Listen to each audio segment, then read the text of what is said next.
সুতং দেব কংস চানুরমর্দন দেবকী পুত্রং শ্রীকৃষ্ণায় নমো নমঃ। শ্রীকৃষ্ণ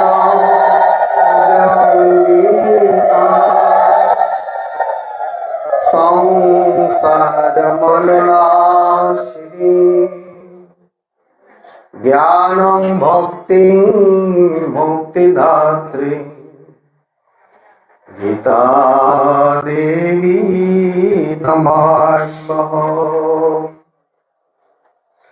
মূকং করোতি বাচালং বাচালং স্তব্ধভাষিতং যৎ শক্তি তমহং বন্দে সুতেজানন্দ গুরুং পরম। যৎ শক্তি তমহং বন্দে সুতেজানন্দ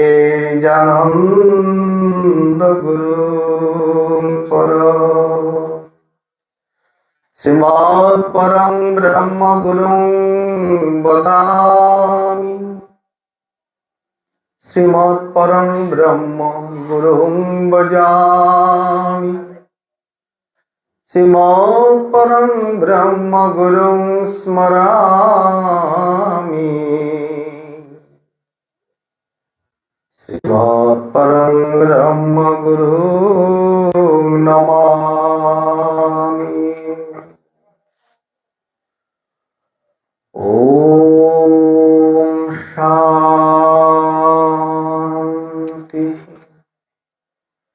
শান্তি শান্তি।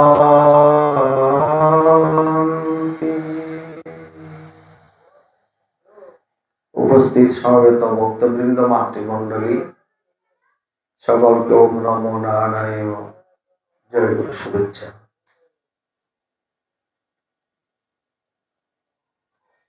ধর্মাচরণের প্রয়োজনীয়তা, ধর্মামৃত, ধর্মজ্ঞান এবং বন্ধন মুক্তির জন্য ঋষিরা বলেছেন, স্কনং চিত্তং স্কনং বিত্তং স্কনং মানব জীবনং যমৈশ্য করুণা নাস্তি ধর্মৈশ্য তরিতা ভক্তি। অর্থ হলো, এই যে মানুষের মন চিত্ত, যে মনে নানা প্রকার কামনা বাসনার ঢেউ তুলে অন্তরে, যে চিত্তের মধ্যে চিন্তার কোনো শেষ নেই, ইংলিশ বলছেন ইহকাল হয়তো আপনাকে অর্থের যন্ত্র তৈরি করবে, পরকালের জন্য আপনি জিরো। এইগুলো আপনার পরকালের জন্য কিছু আপনাকে সহযোগিতা করবে না।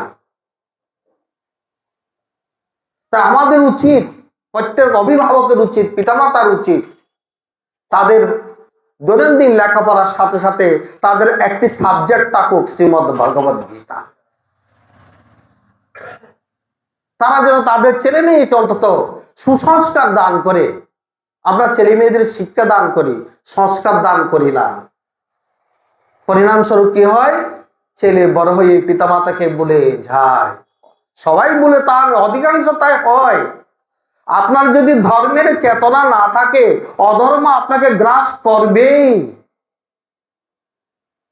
আপনি হয়তো বলবে, শিশুকালের ছেলে তো আমার আপন ছিল, আজকে ছেলে এখন এরকম হয়ে গেছে কেন?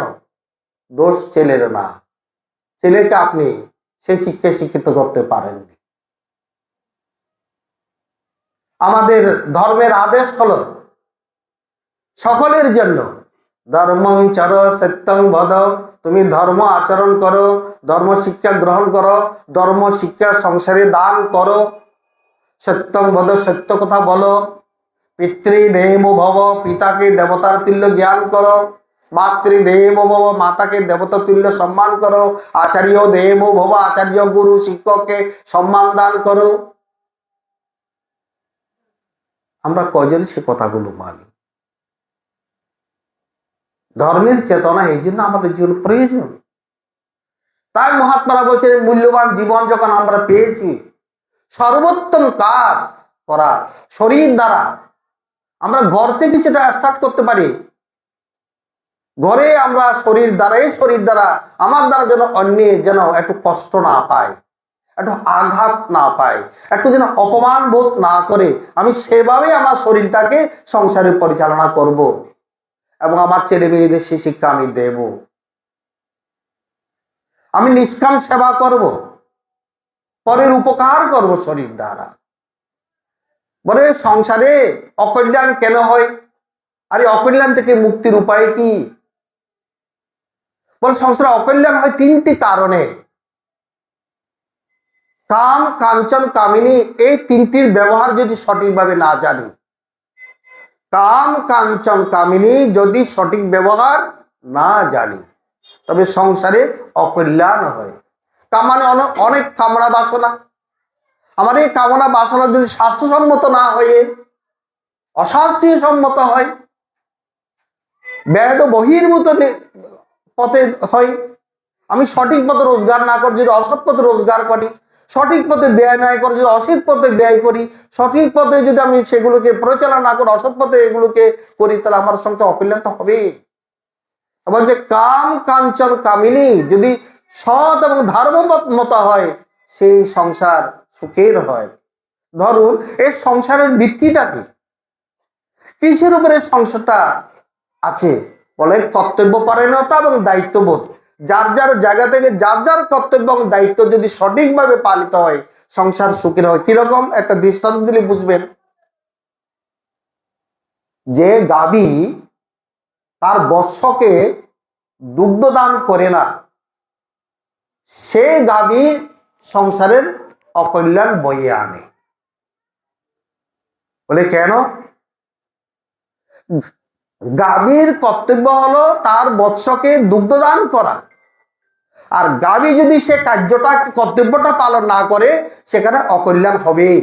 এই দৃষ্টান্ত দিয়ে বোঝানো যাচ্ছে সংসারে যার যার কর্তব্য, পিতা পিতার কর্তব্য করবে, মাতা মাতার কর্তব্য, ছেলে ছেলের কর্তব্য করবে, অভিভাবক অভিভাবকের কর্তব্য করবে।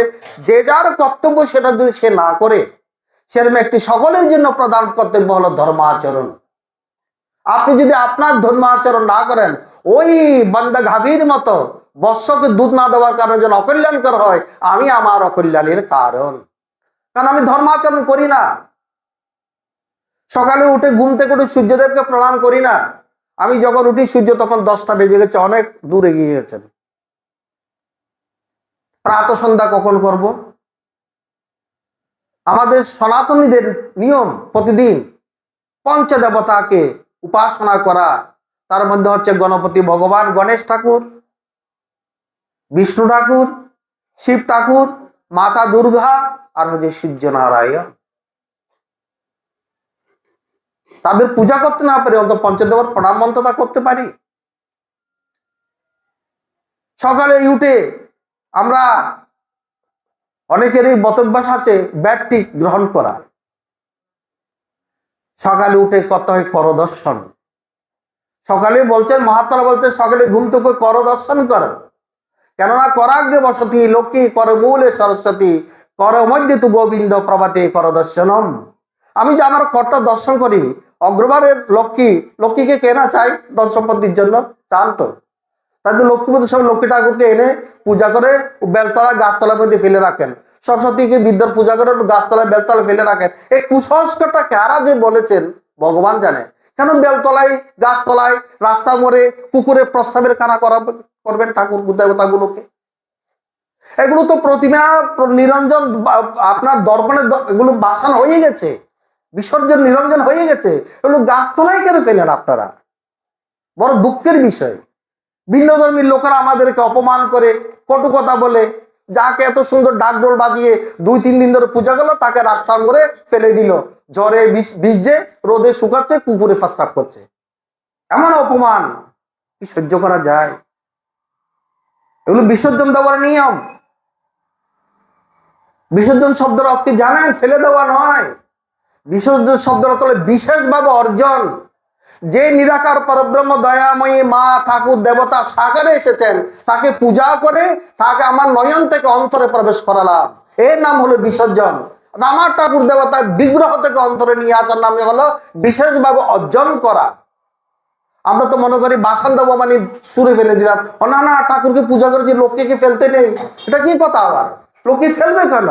লোককে তো অন্তরে রাখবো। তার কাঠামোটা আমরা সেই নিরঞ্জন করব জলের মধ্যে, তার যেন অসম্মান না। কিন্তু আমরা কি করি? রাস্তার মোড়ে মোড়ে মোড়ে মোড়ে আমাদের ঠাকুর দেবতাগুলোকে কিরকম ভাবে আমাদের, কেন এই যে বুদ্ধির অভাব, বিচারের অভাব, বিবেকের অভাব জাগ্রত হচ্ছে না আমাদের, বড় দুঃখ। ধর্ম আচরণের লক্ষ্য হলো আমার বিবেক জাগ্রত হোক, আমার বিচার জাগ্রত হোক, আমার ধর্ম চেতনা উন্মুক্ত হোক, এই নাম বিসর্জন। সেই জন্য আমাদের নিত্য সৎসঙ্গ প্রয়োজন। ওই যে বললাম, কেন সংসার অশান্ত হয়? গাভী যদি তার বৎসকে দুগ্ধ দান না করে, সেখানে তার কর্তব্যের অবহেলা হচ্ছে। আমরা যদি সংসারে আমাদের কর্তব্য অবহেলা করি, সংসার অমঙ্গলের কারণ হবে। সকল কর্তব্যের মধ্যে একটি শ্রেষ্ঠ কর্তব্য ঈশ্বর উপাসনা করা। সকল কর্তব্য তো করবই, স্বামীর জন্য, স্ত্রীর জন্য, পুত্রের জন্য, কন্যার জন্য, সংসার জন্য করবই। যার যার প্রাপ্য সম্মান তাকে দেব, যার যার যা কিছু করা তা করবই। ভগবানের জন্য কিছু করব না? আচ্ছা বলেন তো, ভগবানের জন্য কেন করব? আপনি বলেন স্বামী আমাকে খাওয়াচ্ছেন তাই স্বামীর জন্য কর্তব্য পালন করছি, শিশু থেকে সন্তান থেকে আমি আনন্দ পাই তাই শিশুর জন্য করছি। ভগবান থেকে কিছুই পাই না আমরা। দিনের আলোটা কে দিয়েছে? নাকটা চিপে ধরুন তো, বাতাসটা 1 সেকেন্ড বাতাসটা থাকতে পারবেন কিনা? বায়ুটা কে দিয়েছে? যে ভূমিতে মাটি রাখি, ঘুম থেকে উঠে মাটিটা কে দিয়েছে? এই যে জলটা কে দিয়েছে? যে জলের অভাবে আমি, জলই জীবন, যে জল জল না থাকলে যদি মিসল টেলার একদিন বন্ধ থাকে, জলের অভাবে হাহাকার করবেন না? এবার যদি 1 বছর না দেয়, উপর থেকে যদি ভগবান ইন্দ্র বৃষ্টি না দেয়, শস্য উৎপাদন হবে? এই জল কে দিয়েছে? জীবন ধারণের যে উপযোগী মাটি, জল, বায়ু, আকাশ, বাতাস দিয়েছেন, তার প্রতি আমাদের কি কোনো কৃতজ্ঞতা বোধ নেই? এইটুকুর জন্য তো ভগবানকে ডাকা দরকার। এই দায়িত্ব কর্তব্য পালন না করলে তো সংসারে অশান্তি হবে। একটা উদাহরণ। দ্বিতীয়, সংসারে পুত্রের কারণে মঙ্গল এবং অমঙ্গল বার্তা দেয়। সংসারে 2 রকম পুত্র হয়, উত্তম পুত্র, অদম পুত্র। যে পুত্র পিতামাতার অন্তরে কি চায় সেটা অনুভব করে পিতামাতার সেবায়, পিতামাতার সহযোগিতায়, পিতামাতার জন্য কর্ম করে, সেই পুত্র উত্তম। আর যে পুত্রকে পিতামাতা আদেশ করলে সে আদেশ পালন করে না, ছেলেকে বলছে বাবা সকালে উঠো, স্নান করো, ঠাকুর ঘরে একটু প্রণাম করো, ছেলে বলছে না আমার এখন আর একটু ঘুমাতে হবে, শুনছে না। সেরকম পুত্র অনেক প্রকার, শত্রুজ পুত্র, ঋণুজ পুত্র, দুষ্কর্ম জাত পুত্র, অনেক প্রকার পুত্র। আবার এখানে একটা শাস্ত্রে বর্ণনা আছে, যদি পিতা ধর্মের পথে পুত্রকে প্রতিবন্ধকতা সৃষ্টি করে, সেই পিতার কর্তব্য পালন করে ধর্মসম্মত নয়।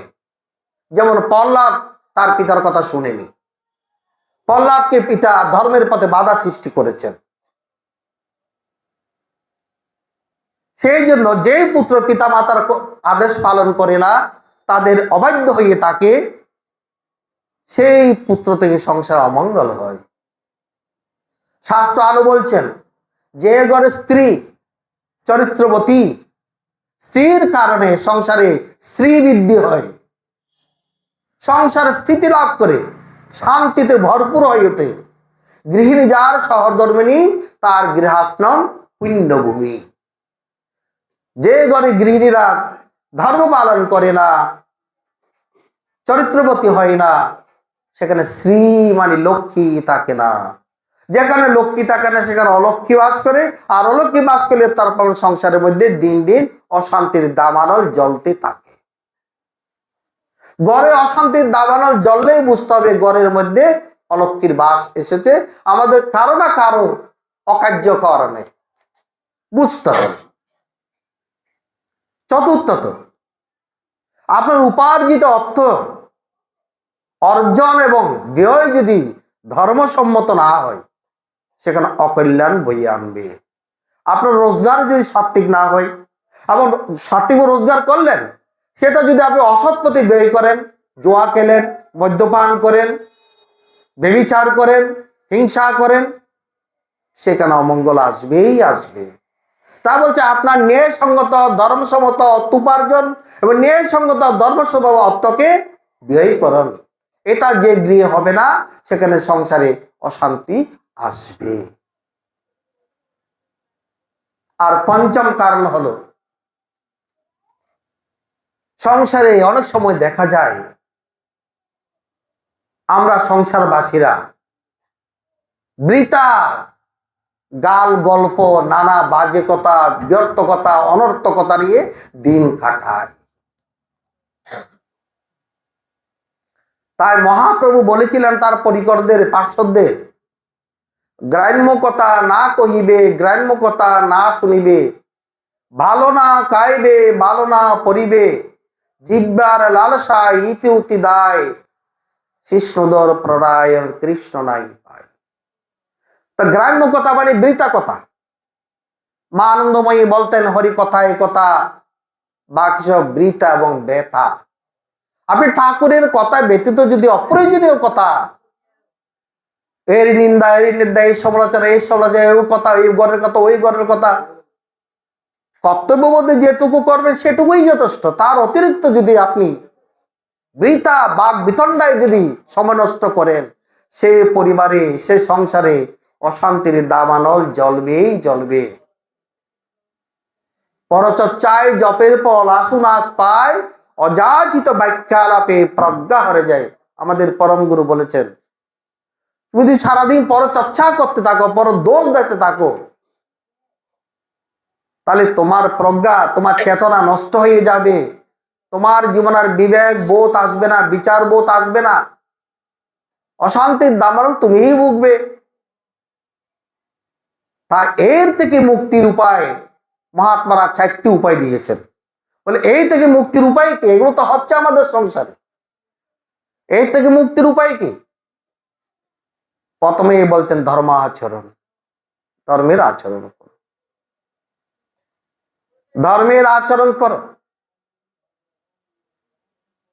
যে যে ধর্মের আচরণের কথা আমাদের শাস্ত্রে আছে, নিত্য উপাসনা, নিত্য প্রার্থনা, নিত্য পূজা। আমরা গুরুর কাছে অনেকে দীক্ষা গ্রহণ করি কিন্তু জপ করি না, ধ্যান করি না, প্রার্থনা করি না। গুরু আপনাকে কত কষ্ট করে দীক্ষা দিয়েছেন, আপনি যদি সে জপ ধ্যান প্রার্থনা না করেন, যে 20 মন্ত্র আপনি প্রাপ্ত হয়ে যাবেন ওটা নষ্ট হয়ে যাবে। এক সাধু বাবার কাছে 2 যুবক দীক্ষার জন্য গেলেন। বলে আজকে তো আমার সময় নেই বাবা, তোমাদের দীক্ষা দিতে পারবো না।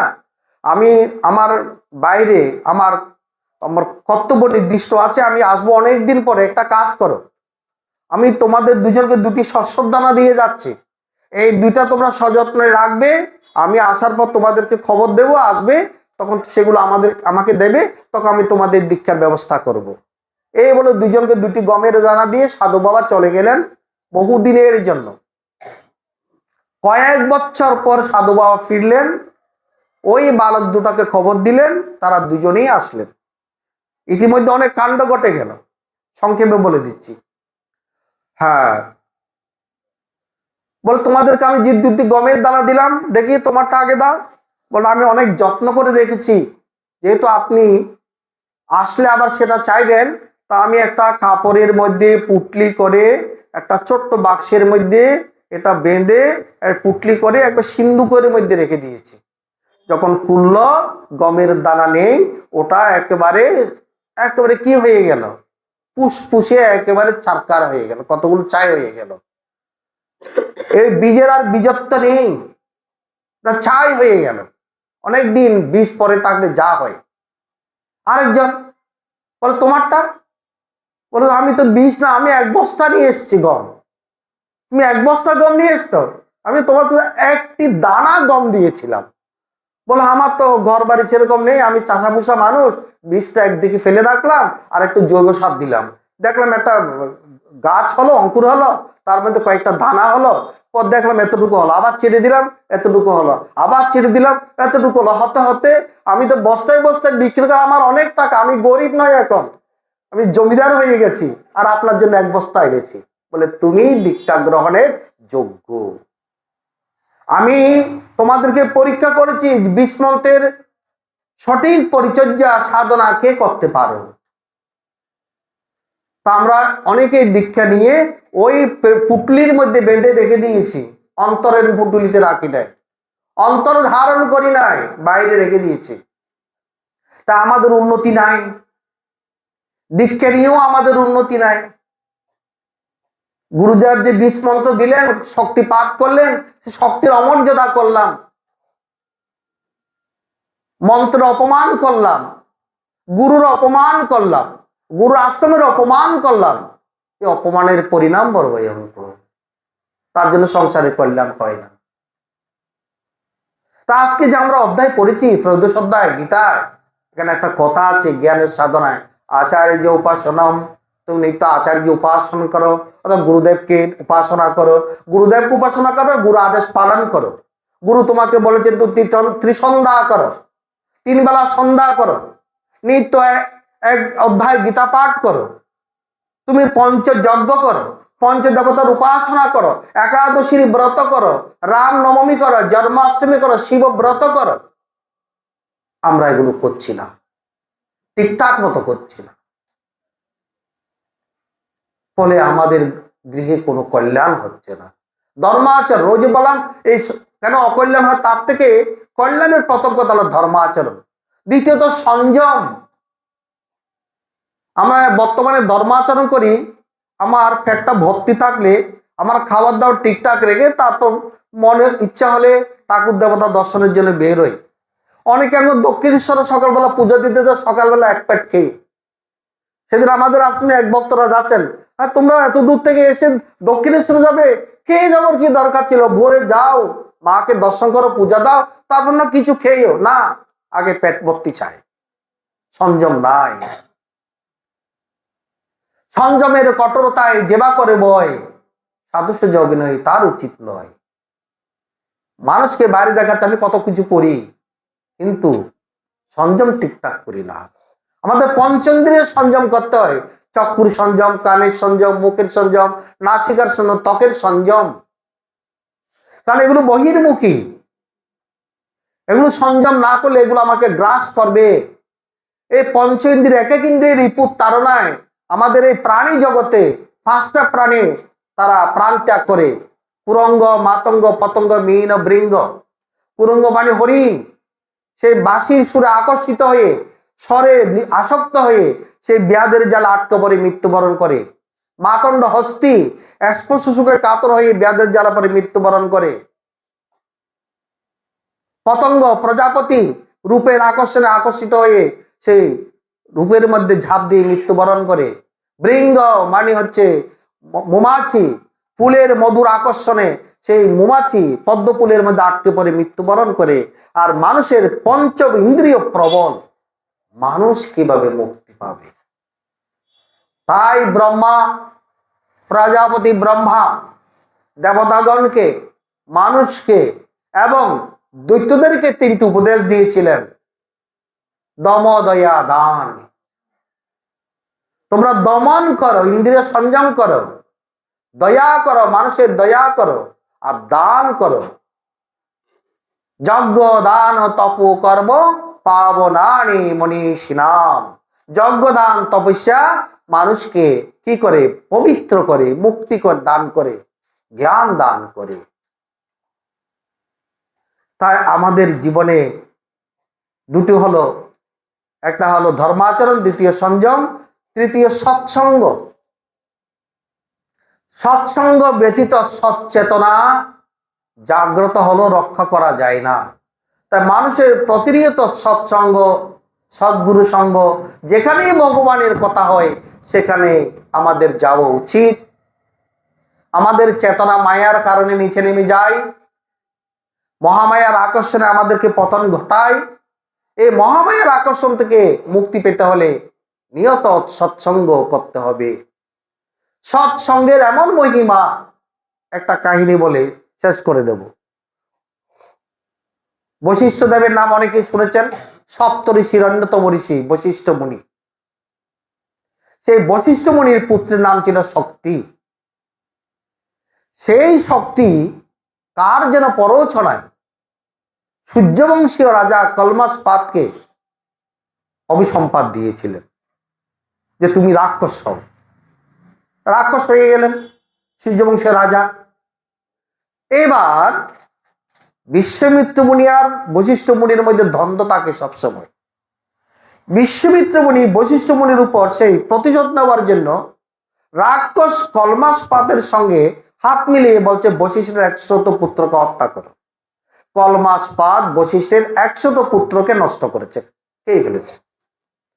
একটু পুত্রের যন্ত্রণা, বিয়োগ ব্যথায় মা বাবার কত যন্ত্রণা, আর শতপুত্রের নিধনে কত যন্ত্রণা হতে পারে, এটা দেখার জন্য বিশ্বামিত্র রাত্রিবেলা বশিষ্ঠ মুনির তপকুটিরে আড়ালে প্রবেশ করলেন।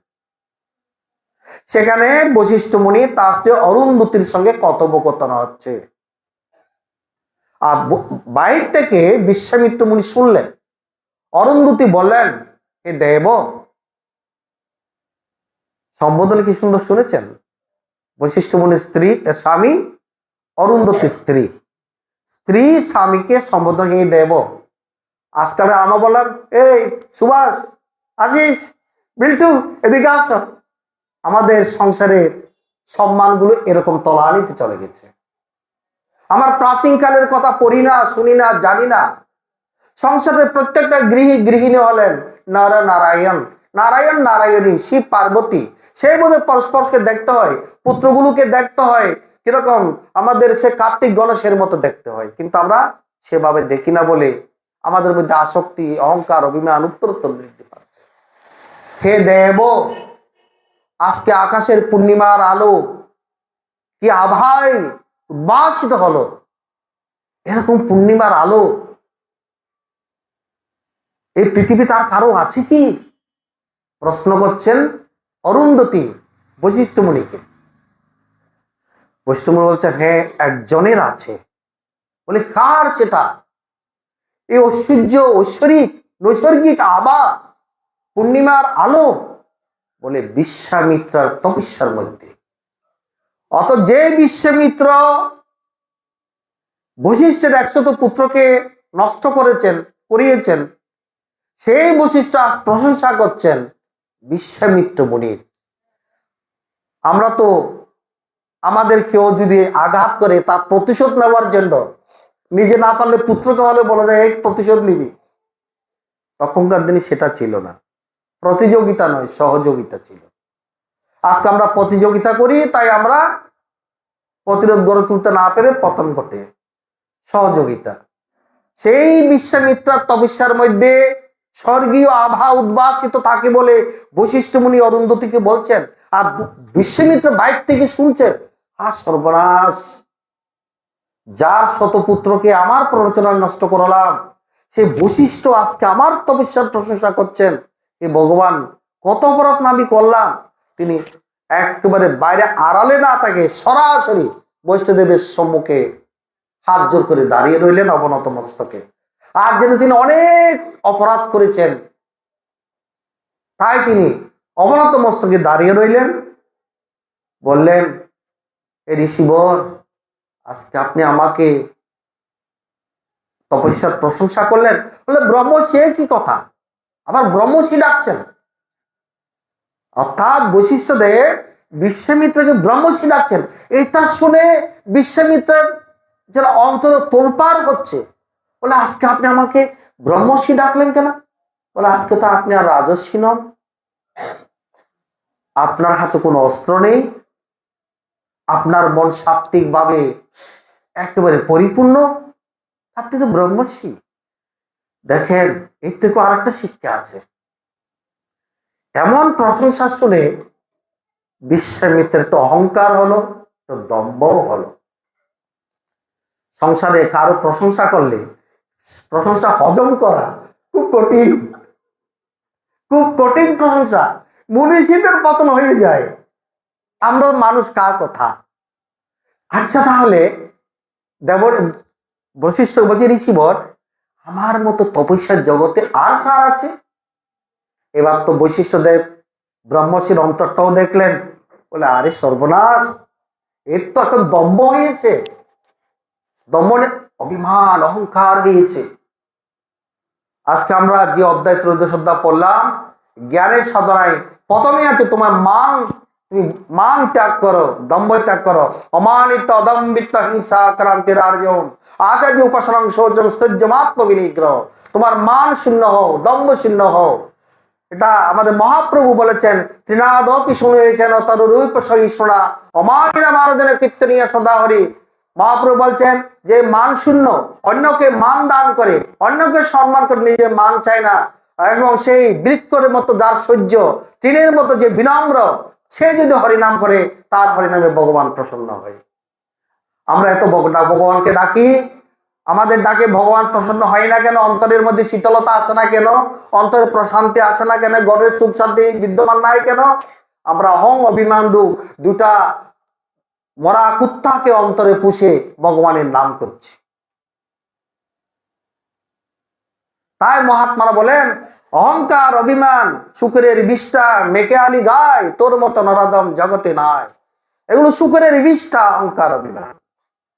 ধর্ম জগৎ উন্নত হতে হলে, জীবনকে উন্নত করতে হলে, মনকে উন্নত করতে হলে, মনকে স্থির করতে হলে, শান্ত করতে হলে অহংকার অভিমান দুইটি বর্জন করতে হয়। কিভাবে বর্জন করবো? এ ভগবান সব তোমার, আমার কিছু নয়। এই সংসার, এ প্রতিপত্তি, এ টাকা পয়সা, স্ত্রী পুত্র তোমার, আমি তোমার দাসবোধ হয়ে এই দেশ সেবা করছি, এই বোধটা অন্তরে জাগ্রত রাখতে পারলে তার অহংকার অভিমান বিনষ্ট হয়। এবার যখন বশিষ্ঠ দেব কি বলবেন বিশ্বামিত্রকে, বলে আপনি যে প্রশ্নটা করলেন, আপনার মতো তপস্যার তেজ কারো আছে কিনা?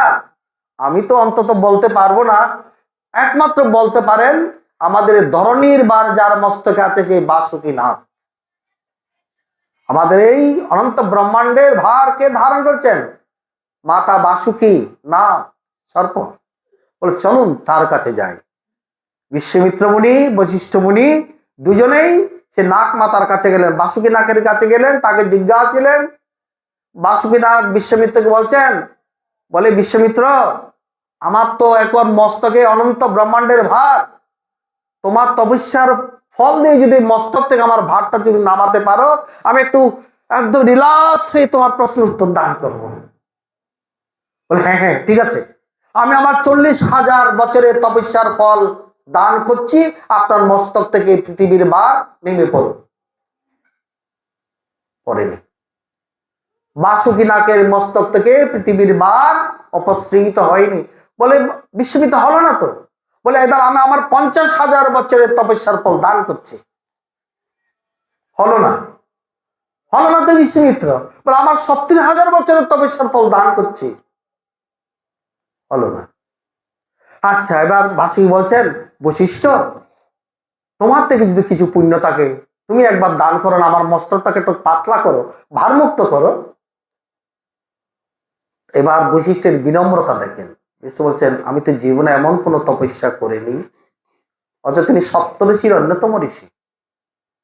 তিনি বলছেন, আমি তো এমন কোনো তপস্যা করিনি, তবে আমি কিঞ্চিত সাধু সঙ্গ করেছিলাম। সাধু সঙ্গের মহিমার জন্য এই কথাটা বলছি। কিঞ্চিত সাধু সঙ্গ করেছিলাম। তাই মহাত্মারা বলেন, কনবীর হজ্জল সঙ্গতির একা ভবতি ভবান্নবী তরণী নৌকা। কোন কালের জন্য যদি সৎসঙ্গ হয়, এই ভীম ভবান্নব সংসার সাগর থেকে সে মুক্তি পায়। বলে আমার সেই কড়িক সাধু সঙ্গের ফল আমি দান করলাম। বলার সাথে সাথে বাসুকী ভার মুক্ত হয়ে। বিশ্বামিত্র কিন্তু তার দম্বে অহংকার এখনো বুঝতে পারছেন না। তা বাসুকি মাতাকে বলছেন, এবার তো আপনি রিল্যাক্স হয়েছেন, এবার আমার প্রশ্ন উত্তর দিন।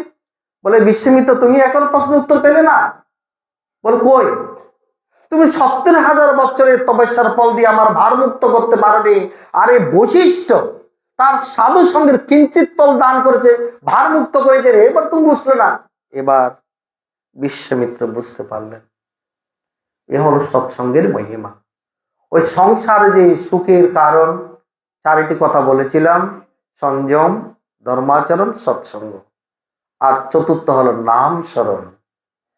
যে যার গুরুর কাছ থেকে দীক্ষা পেয়েছেন নিয়মিত নাম স্মরণ করুন। গীতায় মাতা ভগবান বলছেন, তসমা সর্বেষু কালেষু মাম অনুস্মরয়ব্দচ, তুমি সর্বদা সর্বকালে আমার স্মরণ করে তোমার কর্তব্য পালন করো। প্রতি মুহূর্তে মুহূর্তে যেন আমরা ভগবানের গুরু নামটা যেন আমরা স্মরণ রাখি। নাম আর দান, প্রেম আর জ্ঞান মানুষকে মুক্ত করে। সুতরাং আমাদের যেন আমরা নিত্য উপাসনা, স্বাধ্যায়, সদ্গুরু সঙ্গ, নিত্য গীতা পাঠ, এগুলো নিয়ে যেন আমরা জীবন অতিবাহিত করি। এগুলোই মানব জীবনের একমাত্র সম্পদ, ভগবানের একমাত্র পরম বন্ধু। ভগবত ভাবের মতো উচ্চ ভাব জগতে আর নেই, ভগবত লাভের মতো উচ্চ লাভ জগতে আর নেই, সৎসঙ্গের মতো পুণ্য আর নেই, অসৎসঙ্গের মতো দুঃখ আর নেই, দানের মতো ধর্ম নেই, জ্ঞানের মতো পবিত্র নেই, ধ্যানের মতো সাধনা নেই, মুক্তির মতো শান্তি নেই। এগুলোই যেন আমাদের জীবনের লক্ষ্য। সকলের মঙ্গল হোক ইহাই প্রার্থনা করি আমার এই বাক প্রবচন গুরুচরণ নিবেদন করছি। ওম পূর্ণমদ पूर्णस्य पूर्णमादाय पूर्णमेवावशिष्यते।